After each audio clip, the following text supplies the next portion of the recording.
First, we're going to start with this. This is some information put together by Edison Research. They do studies, they release them every year, different information for the industry about audio and radio listenership. What this is called is share of ear. So, for people in the United States over the age of 13, adults, teenagers, and adults, for all the time that they spend listening to audio, we're talking about electronic media, right, for audio, what are they listening to? When people are listening to something, what are they listening to? The bulk of it, a little over a third, is actually traditional AM, FM radio, 36%.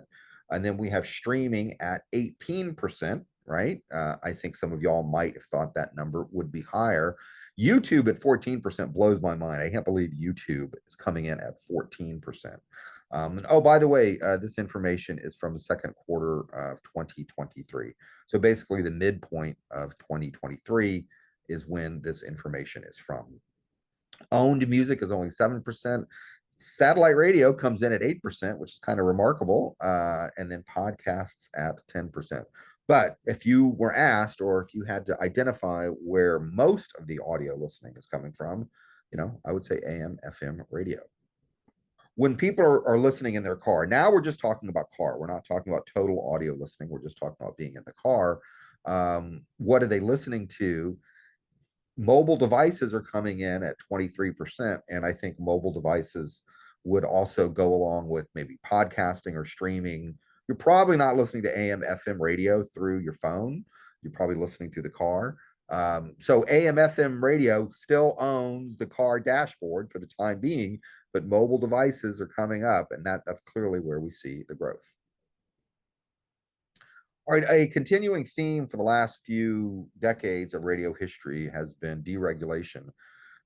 We saw this in a big way with 1996, the Telecommunications Act of that year, which raised the number of radio stations that one company was allowed to own. Previously, there had been a relatively low number, and I think a very, very low number when it came to one market. So, like inside one radio market, you couldn't own more than like one or two stations. That's changed. Now you can own multiple radio stations in the same market. And we have a couple of major corporations that own hundreds and hundreds of radio stations. So it's not a monopoly, but we do have a handful of corporations that dominate the bulk of the industry, which is really not great for diversity of opinion, diversity of viewpoint. It's really not great for freedom of expression, to be honest. And it can be kind of depressing too if you want to look for a job in this industry. Sorry, not sorry, just being honest. These big corporations do things like use remote control or robots or algorithms to play a station, and also something called voice tracking, where a DJ could be in a different location like Washington, D.C., or Denver, or heck, they could even be down in South America somewhere. But if they wanted to pretend, quote unquote, pretend that they were in San Diego, it would be very easy. Just get a list of what are the specials at the local restaurants, who the Padres are playing, SDSU basketball games, and then the temperature. It's 78 degrees. The Aztecs are playing so and so today. Go out to Oceanside, get a fish taco or whatever. So the listener is going to think that that person's local, even when they're doing it from far away. Why does all this matter? Well, it matters because when you have a couple of corporations, here's three that I just listed right here. iHeartMedia used to be called Clear Channel. They're really, really big. I know that. iHeartMedia. When you have these corporations that own hundreds and hundreds of radio stations, they're less responsive to the public interest. If you remember that from the last video lecture, radio stations using the public airwaves are supposed to be operating in the interest of the public. I'm going to move myself. This headline you're looking at right here is about a famous incident that has become the poster child for what happens when you do not have radio stations responsive to the public interest. This was in North Dakota, 2007. A train, it sounds like something out of a science fiction movie. A train carrying some poison chemicals has a crash. The poison chemicals are released. The authorities want to contact people at the local radio station so they could put out warnings. This seems ideally like this is what radio is meant to do, to alert people about something. They can't contact anyone because none of the radio stations were being operated by humans, at least not humans in that city. They were using things like voice tracking or remote control or just, algorithms to control it. So this is comes up. I go to a lot of academic conferences, and this comes up as we can't let this happen again. Radio stations need to be working in the public interest. But it's worth noting here that this public interest mandate, because it's linked to the use of public airwaves for broadcasting, doesn't apply to streaming at all, because streaming is not using the airwave spectrum, and it doesn't apply to satellite radio either, because that's using spectrum in a different way. So, as important as we think, or at least I think, the public interest mandate is, it doesn't apply to newer forms of audio distribution. Now we have also, in addition to commercial radio, there's National Public Radio. These radio stations are only partially funded by the government. Only a small fraction of the operating budget comes from the government. Most of it comes from members who donate voluntarily, either on a monthly or an annual basis, like I do, or they come from things like underwriting, where a corporation will give money to a public radio producer who will say the name of the company, just say, this is brought to you by the Ford Foundation, but doesn't give description of products or prices, or go out and call to action like buy something. Those things would make it an actual commercial, and you do not see those at all on public radio. They're just not allowed to even do that kind of thing. So they get the money from voluntary donations, underwriting, and a little bit from the government. National Public Radio is oftentimes criticized for being very left or left leaning on the political spectrum. I don't think that's the case. I think they're pretty factual, neutral, relatively objective. And if the information that comes out is damaging for one political party or the other, I just think that's the way it is. I don't think they're deliberately spreading information for that reason. Unlike people on talk radio, which you see on commercial AM stations. AM is home to a lot of talk. Music sounds better as FM. I think I mentioned that. So the talk stations are kind of limiting themselves to the AM band. A guy named Rush Limbaugh, now deceased, was an unbelievably popular, by far the most popular radio host at the time, and was making millions and millions of dollars for very, very extreme right-wing points of view. Rush Limbaugh's gone, but there's many other people who espouse a very extreme political points of view. And you do not see extreme left-wing radio talk hosts. I have my own theory for that. That's another discussion. What you see that's popular on AM talk radio is these very right-wing, very loud, boisterous hosts, and they make a lot of money, and they do very, very well. Satellite radio operates differently than other forms of commercial radio, in that the way the signal is broadcast comes from a satellite. One signal goes everywhere, so you don't have local satellite radio. You have one signal that goes everywhere. People have to pay for it. It is a subscription-based medium. It is not relying upon commercials. Okay, there may be some commercials on satellite radio, but primarily it is a subscription-based thing where people are paying for it. At one point, there were two different satellite stations. They were struggling, so they asked the government if they could join forces and literally create a monopoly that dominated this particular form of audio distribution, satellite radio. Typically, the US government does not like monopolies and doesn't like them to control a communications technology. But the situation in this case was, we either have two struggling stations that might die, in which case there will be no satellite radio, or we allow them to merge and we'll have some form of satellite radio. The government allowed them to merge, have a monopoly. Howard Stern moved from traditional over-the-air broadcasting to satellite many, many years ago. One reason was because the FCC would not have oversight, and he could be more vulgar and say more of what he wanted. I'm sure he was paid a tremendous amount of money to move over there as well. We see a lot of satellite radio in cars. Cars remain linked with a dominant source of audio consumption. All right, now this is a little complicated, but I'm going to try and explain this device called a PPM. When we give audience figures, I'm going to give some in a moment. When we give audience figures for radio stations, they're determined oftentimes by a PPM. This is a device. I used to say it was the size of a pager, but we don't even have pagers anymore. Okay, it is a small electronic device you wear on your person, your belt. You could put it in your purse. You could wear it around your neck, put it in your book bag, I guess, and they know who has agreed to wear one of these devices. Nielsen knows who has agreed. And if I were to agree, say this is a PPM, right? If I agree, they know my age, my income, my ethnicity, etc. when I start walking around, it's sort of activated. They know when I start moving and when I take it off at night. Anything that I'm exposed to on the radio kind of shows up as a hit. Exposed to doesn't mean I want to listen to that. Doesn't mean I'm trying to listen to that. Okay. It just means I was exposed to it. If I'm standing on the street over here on Montezuma, guy with a jacked up pickup truck comes by blaring KSON, it's a local country station. I didn't deliberately. Oh, in my little scenario, he's playing Morgan Wallen. Okay. I'm not deliberately seeking that out, but it's going to register as a hit on my device. And then throughout the day, or maybe at the end of the day, Nielsen sends out this big, the computer sends out like the board goes out and grabs all the information. And out of the 100 people or 1,000 people, whatever the sample is in San Diego, then they take that information and extrapolate. I think San Diego has about 2.8 million radio listeners, according to Nielsen, you know, out of their sample, then they can extrapolate and determine who was listening to which radio station and for how long. Okay. So PPM, that's what that a PPM technology. And the people who wear these devices get paid some money, a little amount. I don't know how much, but it's a pretty little amount of money. This is used in the major markets to determine radio ratings.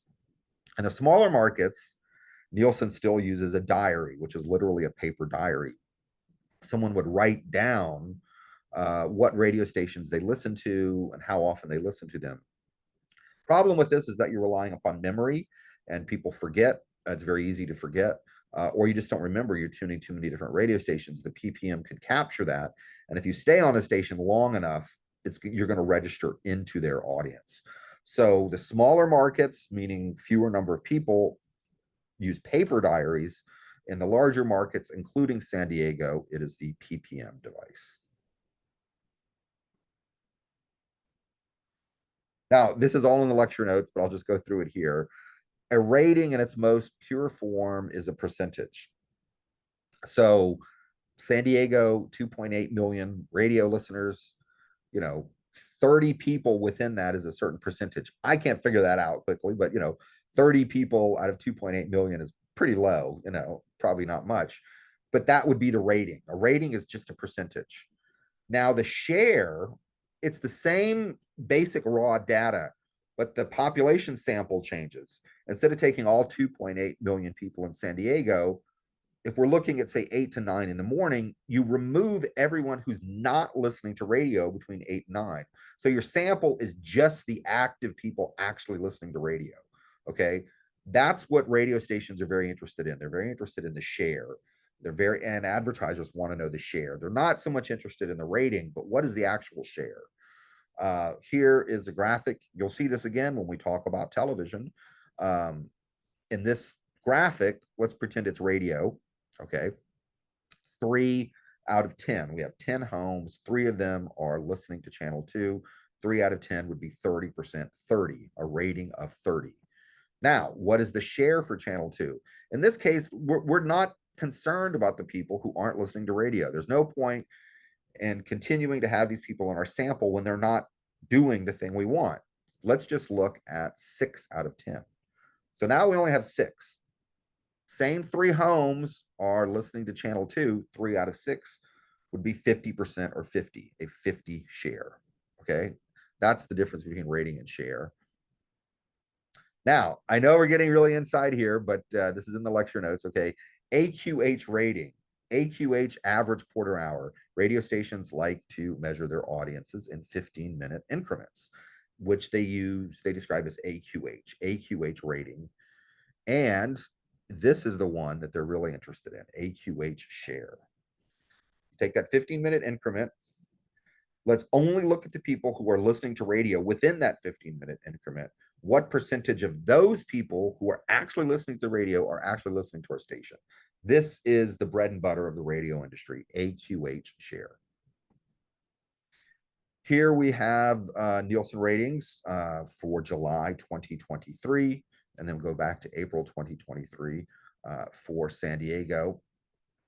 We have the number 1 station here, KXSN, with 7.1. That means of people listening to radio in this hypothetical 15-minute time increment, 7%, 7.1% are listening to our station. And then we have KXRM 6.9. Okay. And there's a pretty local media I like, they also have 91X. I know that. But here we have iHeartMedia. And look, one company, Odyssey, owns three of the top stations in San Diego. In New York, iHeartMedia, go back here. 2.8. According to Nielsen, it's 2.8 radio listeners that they're measuring here. And for New York, number one market, over 16 million. Okay. In the number one market, iHeartMedia owns the top two stations. Okay. And they also own station number three as well. And then we see Odyssey again. Now in Topeka, Kansas, I just pulled this up. This is a much, much smaller market. They might even be still using diaries in Topeka. I would probably assume that. For spring 2023, look, Alpha Media, this is exactly what I'm talking about. One company, Alpha Media, owns the top two stations. Then you get Cumulus Media, and then you got Alpha Media and Cumulus again. So basically these two companies own this market. Certainly when it comes to advertising, you're going to end up on one of these stations. And if you were asked hypothetically, what is the number one radio format in the United States? The correct answer would be country for November 2022. For the most recent statistics I could get, country is the most popular format when it comes to radio stations. Country is not the most popular format when it comes to people actually buying music or paying for streaming or paying for digital downloads. That is a different genre of music. But when it comes to radio and the kind of audiences that listen to radio, maybe a little bit older, maybe a little bit rural, maybe a little bit less money, it makes sense that country appeals to that. Okay. So, number one format for radio stations in the United States, country music. Streaming radio uses the term radio, but it's not traditional radio in the sense that it's not using the terrestrial airwaves to broadcast, nor is everybody in the audience consuming the same thing at the same time. For some people, that would be one of the defining characteristics of broadcasting, that this disparate, widely spread out audience, unknown audience, is consuming the same form of media simultaneously. That's not the case with streaming, as you all know. But people still call it radio, and I'm going to go with that. Music licensing is notoriously complicated. If you recall that discussion when we talked about music licensing is very, very complicated. And there are different rates for online streaming stations versus a traditional radio station, or even a traditional radio station that puts its signal directly online. There's all these different rates. Now, when it comes to these streaming stations, what the music producers don't want you to do is to be able to pick one song and listen to that one song. That would be too much like giving their song away for free. But you could say, oh, I like the Rolling Stones, Paint It Black.